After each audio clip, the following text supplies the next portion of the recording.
러시아는 자신들이 영리하다고 생각했습니다. 친우크라이나 저항단체의 지도자를 자기 땅에서 상대하게 된 것이죠. 러시아는 그 지도자의 목에 현상금을 걸었습니다. 러시아 자원군단의 지도자인 데니스 카푸스틴이 죽었다는 것을 증명할 수 있는 사람에게는 50만 이 주어질 예정이었습니다. 러시아는 장소나 방법에 상관하지 않았습니다. 원하는 건 오직 카푸스틴의 목이었고 러시아는 그것을 얻었다고 믿었습니다. 우크라이나 스파이들은 뛰어난 작전으로 러시아 자원군단 지도자의 죽음을 위조했습니다. 그리고 설상가상으로 크렘린이 내건 50만 달러의 현상금까지도. 카푸스틴은 이제 우크라이나 전쟁 자금에 투입돼 푸틴의 특별 군사 작전에 맞서 우크라이나가 자국을 방어하는 데 쓰일 예정입니다. 러시아는 드론 공격으로 러시아 자원군 지도자 사망 소문이 돌 때 전혀 의심하지 않았습니다. 푸틴의 우크라이나 침공 후 크렘린의 골칫거리였던 데니스 카푸스틴이 사망했습니다. 2025년 12월 말 모스크바 타임스 등 많은 언론이 그렇게 보도했습니다. 카푸스틴의 사망에 관한 보도에서 해당 언론은 그렇게 전했습니다. 러시아 자원군 자체도 우크라이나를 위해 전선에서 싸우다 사망한 지도자의 죽음을 발표했습니다. 이 모든 것을 그럴듯하게 보이게 하는 세부 사항도 있었습니다. RBC는 카푸스틴이 자포리자에서 전투 임무를 수행했다고 밝혔습니다. 자포리자는 러시아의 2025년 주요 공격 지역입니다. 카푸스틴 같은 인물이 그 지역에 있는 것은 당연한 일이었습니다. 우크라이나는 러시아군에 맞서 싸우기 위해 가능한 한 많은 자원병이 필요했기 때문에 그와 같은 사람이 그곳에 있는 것은 자연스러운 일이었습니다. 러시아군은 그 주에서 더디게 징역하고 있었습니다. 푸틴이 러시아가 꼭 점령해야 한다고 한 곳입니다. RVC는 반드시 복수하겠다. 데니스, 당신의 유산은 러시아에 남아있다고 밝혔습니다. 모든 것이 완벽해 보였습니다. 이 남자는 2023년 3월 테러리스트 및 극단주의자 연방 명단에 올랐습니다. 우크라이나가 수만 명의 침공 러시아군을 죽이는 데 사용했던 바로 그 종류의 드론에 의해 제거된 것이었습니다. 너무 좋아 보이는 일에는 항상 뭔가 있다는 말처럼 보통 사실이 아닙니다. 그러나 우크라이나 RBC는 카푸스틴의 사망을 보여주는데 매우 영리하게 대처했습니다. 러시아 자원군 지도자 사망 발표와 복수 맹세만으로는 카푸스틴 현상금을 받을 수 없다는 걸 알았죠. 우크라이나 정보 요원들은 증거를 제시해야 했습니다. 러시아 자원군 지도자를 죽인 것으로 추정되는 1인칭 시점, First Person View. 드론은 증거 수집의 이상적인 플랫폼이었습니다. First Person View 드론은 실시간 전장 영상을 그대로 기록합니다. 이러한 드론 중 하나에 의해 수행된 타격은 크렘린이 카푸스틴이 죽었다는 증거로 볼 필요가 있었던 바로 그 영상을 제공하게 됩니다. 그래서 우크라이나가 바로 그 영상을 만든 겁니다. 밀리타니 기자는 1월 2일 러시아 당국에 보내진 영상을 보도했습니다. 우크라이나는 이 영상을 만든 이유가 지휘관의 생명을 보호하고 우크라이나 내부에서 활동하는 적의 첩보망을 드러내기 위해서라고 밝혔습니다. 현상금은 부수적 혜택이며 영상은 매우 설득력 있습니다. 이 영상은 우크라이나 국방부 정보국 이 페이스북에 공개했습니다. 짧은 영상에는 우크라이나와 러시아가 이전에도 여러 번 수행했던 First Person View 공격처럼 보이는 장면이 담겨 있습니다. 우크라이나는 2대의 공격 드론으로 영상을 촬영했으며 첫 번째 드론이 공격을 했습니다. 영상에선 드론이 카푸스틴의 미니버스로 향하는 흙길 위를 나는 모습이 보입니다. 러시아 자원군 지도자 카푸스틴이 미니버스에 있었고 모든 것이 연출된 장면이었습니다. 우크라이나 First Person View 드론에는 탄두가 없었고 드론 충돌 순간 실시간 영상이 꺼지는 듯 보이게 영리하게 편집된 것 같습니다. 드론이 다가올 때 카푸스틴의 겁먹은 얼굴만으로 부족하다고 생각한 후르가 추가로 두 번째 드론 촬영 영상을 말했다. 이른바 공격이 끝난 후 이 드론은 이제 불타고 있는 미니버스에 접근하면서 환상을 완성했습니다. 영상을 이어붙이면 러시아는 러시아 자원군 지휘관이 미니버스에 탄 뒤 드론에 맞고 이어 같은 미니버스가 불타는 장면을 보았을 것입니다. 현실적이고 설득력 있었지만 완전히 가짜였습니다. H와는 1월 1일 우크라이나가 러시아에서 수배 중인 인물을 죽여 50만 달러 수표를 현금화한 직후 이 속임수를 바로 공개했습니다. 텔레그램을 통해 HUR는 우크라이나 국방부 산하 HUR에 한 달 넘게 이어진 복잡한 특수작전의 결과라고 밝혔습니다. 러시아 독재자 블라디미르 푸틴이 적으로 여기는 러시아 자원군 사령관 데니스 카푸스틴의 생명이 구해졌습니다. 그리고 러시아 특수기관에서 범죄를 지시한 인물들과 실행자들로 이루어진 인물들의 범위도 밝혀졌습니다. 러시아에 상처를 입힌 건 당시 우크라이나 대통령 실장이 아닌 우크라이나 국방부 정보국 수장 키릴로 부다노프였습니다. 작전은 실행됐습니다. 우리 측도 이 범죄를 실행하기 위해 러시아 특수기관에서 할당한 상당한 금액의 자금을 받았습니다. 현재 러시아 자원군 지휘관은 우크라이나에 있으며 임무 수행을 준비 중이라고 부다노프가 우크라이나 국방부 정보국 텔레그램에 밝혔습니다. 이것은 우크라이나에게 3배의 승리입니다. 카푸스틴의 생명이 구해졌다고 HUR는 말합니다. 이는 HUR가 러시아가 카푸스틴을 노리고 있었고 그를 제거할 준비를 하고 있었다는 것을 알고 있었다는 의미입니다. 우크라이나, 먼저 도착했다는 것은 카푸스틴을 겨냥한 공격이 아마도 일어나지 않았다는 의미이며 러시아군이 필요로 했던 사망 증거도 없었다는 뜻입니다. HUR는 러시아 자원군 지도자를 죽이려던 자들을 색출할 수 있었습니다. 앞서 말씀드린 것처럼 HUR는 사령관 암살 시도자들을 처리하기 전 카푸스틴의 현상금도 확보했습니다. 우크라이나에겐 큰 성과였는데 HUR가 어떻게 해낸 걸까요? HUR는 보통 이런 작전에 대해 입을 다무는 편인데 아마도 러시아가 우크라이나가 무엇을 했는지 덜 알수록 좋다는 것을 알기 때문일 것입니다. 그래야 앞으로도 HUR가 비슷한 작전을 성공시킬 가능성이 더 높아지기 때문입니다. 그러나 유로마이단 프레스의 가짜 사망 보도에 따르면 이 작전은 약 한 달간 이어졌다고 합니다. 그리고 이 작전에는 HUR가 카푸스틴 암살을 지시한 러시아 정보 요원들과 암살을 실행할 요원들을 식별하는 과정도 포함되어 있었습니다. 그 후 일어난 일에 대한 추측이 많습니다. 요원이 배정됐다면 암살 시도였을 수 있습니다. 이는 정보 요원들이 카푸스틴의 죽음 소식을 특정 인물에게서 듣기를 기대했다는 의미일 것입니다. 그렇다면 우크라이나가 암살범들에게서 정보를 얻은 후 카푸스틴을 구하고 50만 달러를 받은 영상을 찍기 전에 그들을 처리했다는 뜻인가요? 하지만 확실하진 않습니다. 논리적인 행동으로 보입니다. 우크라이나가 그 돈을 받으려면 적절한 경로가 필요했을 테니까요. 하지만 다시 말하지만 이는 추측일 뿐입니다. 러시아 자원군 지휘관의 사망 사건이 아니고 우크라이나가 큰 손실을 은폐하려 했다는 것도 사실이 아닙니다. 카푸스틴이 살아있고 러시아가 속았다는 사실은 HUR뿐 아니라 여러 곳에서 확인되고 있습니다. 러시아 자원군 지도자도 마크 트웨인처럼 자신의 사망 보도가 과장됐다고 직접 확인했습니다.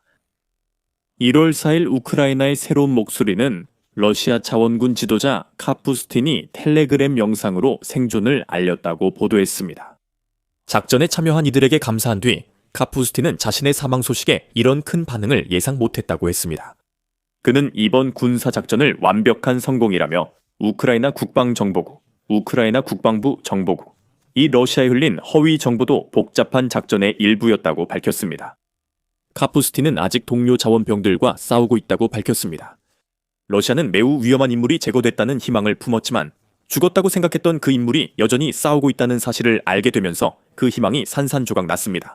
크렘린이 거액을 쏟았지만 푸틴은 체면을 잃었습니다. 놀랍게도 러시아는 이런 우크라이나의 속임수에 여러 번 속았습니다. 유로마이단 프레스에 따르면 우크라이나는 SBU가 러시아 언론인이자 푸틴의 비평가인 아르카디 바브첸코의 사례를 조작했을 때도 비슷한 일을 했습니다. 2018년 5월 우크라이나 경찰은 키이우에 살던 바브첸코가 등에서 총 3발을 맞았다고 발표해서 반려했습니다. 경찰은 그가 바닥에 쓰러져 피를 흘렸고 구급체서 사망했다고 밝혔습니다. 푸틴은 정권의 의문제기 목소리가 잠잠해질 때마다 기뻐합니다. 푸틴에게는 좋은 날이었지만 사실상 푸틴이 이른바 승리를 축하할 수 있었던 시간은 단 하루뿐이었습니다. 사건 발생 24시간 만에 바브첸코는 기자회견에 나타나 살아있음을 전 세계에 알렸습니다. 카푸스틴 때처럼 우크라이나는 이 계략으로 언론인 살해 시도를 밝히려 했습니다.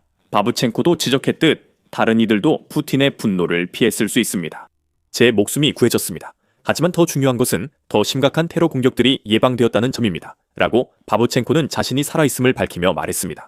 바브첸코 암살을 시도한 자와 예비 암살자 모두 우크라이나 당국에 체포됐습니다. 유로마이단 프레스는 2018년 우크라이나의 새 전술이 비판받았다고 보도했습니다. 국경 없는 기자회는 SBU의 행동을 비난하며 이번 사건을 충격적인 시뮬레이션이라 불렀습니다. OSCE와 같은 다른 단체들도 우크라이나가 허위 정보를 퍼뜨렸다고 비판했습니다. 하지만 이 모든 반응들은 푸틴이 이전의 공격 캠페인을 본격적인 침공으로 전환하기 전의 일이었습니다. 2026년 초 우크라이나는 8년 전 세운 계획을 따랐고 예전엔 비판받던 것이 이제는 훌륭한 전략으로 보입니다. 솔직히 우크라이나는 어떤 비판도 신경 쓰지 않을 것입니다. 푸틴이 막 눈앞에서 속임수를 당하고 그 사실을 알아차리려 애쓰는 동안 우크라이나는 비웃고 있을 겁니다. 초울과 카푸스틴의 가짜 죽음을 실행하기 위해 약 한 달간의 계획을 세운 것으로 보이는 상황에서 왜 단 한 사람에게 그렇게 많은 자원을 투입했는지 의문이 제기될 수밖에 없습니다. 하지만 그럴 이유가 있습니다. 일부는 이것이 카푸스틴 본인과 크게 관련 없다고 주장할 수 있습니다. 오히려 수년간 러시아의 문제를 일으킨 조직을 그가 이끌고 있다는 점이 더 관련 있습니다. 카푸스틴은 결국 그렇게 친절한 사람은 아닙니다. 그는 푸틴이 우크라이나에 신나치 문제가 있다고 주장한 대표 사례일 수 있습니다. 그러나 러시아 지도자는 우크라이나가 신나치에 의해 운영된다고 거짓 주장했습니다.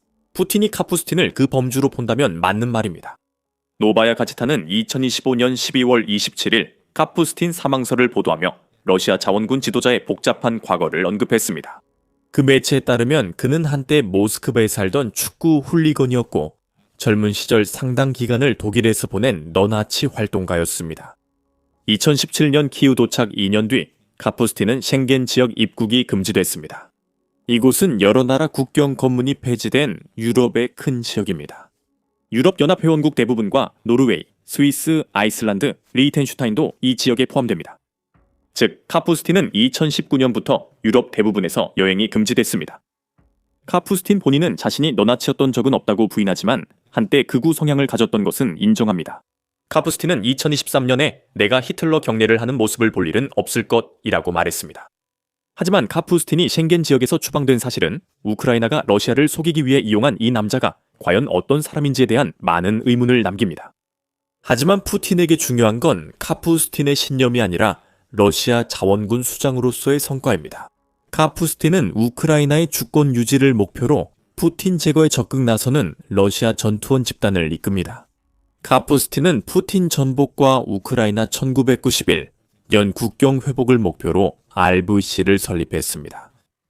모든 점령지가 우크라이나로 돌아올 때까지 RVC는 계속해서 싸울 것이고 이 단체는 러시아가 카푸스틴의 목에 50만 달러의 현상금을 걸 정도로 싸움을 잘합니다. 밀리타니에 따르면 RVC는 독특한 모집 방식으로 우크라이나를 돕는 중군사 단체 중 특히 흥미롭습니다. 현재 RVC에서 싸우고 있는 상당수는 우크라이나에 의해 포로가 된 전직 러시아 군인들입니다. 러시아 자원봉사자와 이주민들은 자신들을 전쟁에 보낸 지도자에 맞서 무기를 든 이들입니다. 다른 구성원들은 우크라이나에 사는 러시아 출신 이주민뿐만 아니라 푸틴과 싸우기 위해 일부러 다른 나라에서 우크라이나로 온 러시아인들입니다. 그래서 카푸스틴은 푸틴에 반대하는 러시아인들이 있다는 것을 보여주는 운동의 얼굴이자 상징입니다. 그리고 이 부대는 매우 효과적으로 활동하고 있습니다. 특히 RVC는 우크라이나 러시아 접경에서 러시아의 큰 문제를 일으켰습니다. 2023년으로 거슬러 올라가면 동부연구센터는 RVC와 함께 활동하는 사람들을 포함한 여러 러시아 자원봉사자들이 러시아의 벨고로드 지역을 불안정하게 만들기 위해 활동하고 있다고 보고했습니다. 아마도 우크라이나 군대의 공격 기회를 만들려는 의도였을 것입니다. 또 다른 파르티잔 단체인 프리러시아 군단과 함께 활동하면서 RVC는 작은 도시 셰바키노에서 파괴 공작에 참여했습니다. 러시아 자원봉사자들은 우크라이나, 러시아, 벨라루스 국경이 만나는 곳에 두 도로를 폭파했습니다. 2023년 5월 뉴욕타임스는 카푸스틴이 자원봉사 부대가 국경에서 약 16제곱마일 러시아 영토를 통제했다고 주장한 내용을 보도했습니다. 그래서 RVC는 우크라이나 전쟁 초기에 꽤 일찍부터 활동을 시작했습니다. 카푸스틴의 지도 아래 이 단체는 여전히 위험합니다. 허르의 조작 영상에 카푸스틴이 등장한 것도 그 이유입니다. 그와 RVC가 현재 우크라이나에서 싸우고 있다고 보는 게 안전합니다. 그들이 전선에 있는지 러시아 후방에 있는지는 확실하지 않습니다. 하지만 벨고로드 침공만으로도 푸틴은 러시아가 그렇게까지 죽이려고 안달이 난 그 남자가 얼마나 위험한 인물인지 확실히 알게 되었을 것입니다. 크렘린궁이 카푸스틴을 막으려는 또 다른 이유는 그의 이데올로기 때문입니다. 이 사람은 나는 폭군에 맞서 싸울 수 있고 푸틴의 권력이 무한하지 않으며 보안기관이 무장하지 않은 사람들을 억압할 수 있다고 말했습니다. 그들은 무장 저항을 만나면 바로 도망칩니다. 2023년 푸틴은 이런 발언을 그냥 두지 않을 것입니다. 하지만 카푸스틴을 죽이려는 푸틴의 절박함은 오히려 러시아 대통령이 RVC의 지도자가 주장하는 것처럼 실수할 수 있는 존재임을 증명했을 뿐입니다. 러시아가 현상금으로 이룬 전부는 우크라이나가 다양한 목적으로 사용할 수 있는 자금을 더 제공해준 것뿐입니다. 아마 그 돈은 러시아 자원군 구성원 장비나 인원 모집에 쓰일 것입니다. 50만 달러면 퍼스트 퍼슨 뷰 드론도 많이 살 수 있습니다. 디펜스 블로그에 따르면 이런 드론은 한 대에 $400에 불과합니다. 우크라이나가 러시아가 방금 낸 돈으로 카푸스틴 사망 영상 조작에 쓰인 드론을 1000대 넘게 만든다면 이는 러시아의 큰 아이러니일 것입니다. 하지만 카푸스틴의 조작된 죽음은 러시아가 여전히 파르티잔 문제를 해결하지 못했음을 보여줍니다. 이로 인해 우크라이나를 지지하는 러시아인들의 사보타주와 스파이 행위가 점점 늘고 있습니다. RBC와 카푸스틴은 우크라이나가 푸틴의 전쟁을 방해하려 투입한 더 큰 그림자 군대의 일부입니다. 2025년 2월 애틀랜틱 카운슬이 말했다.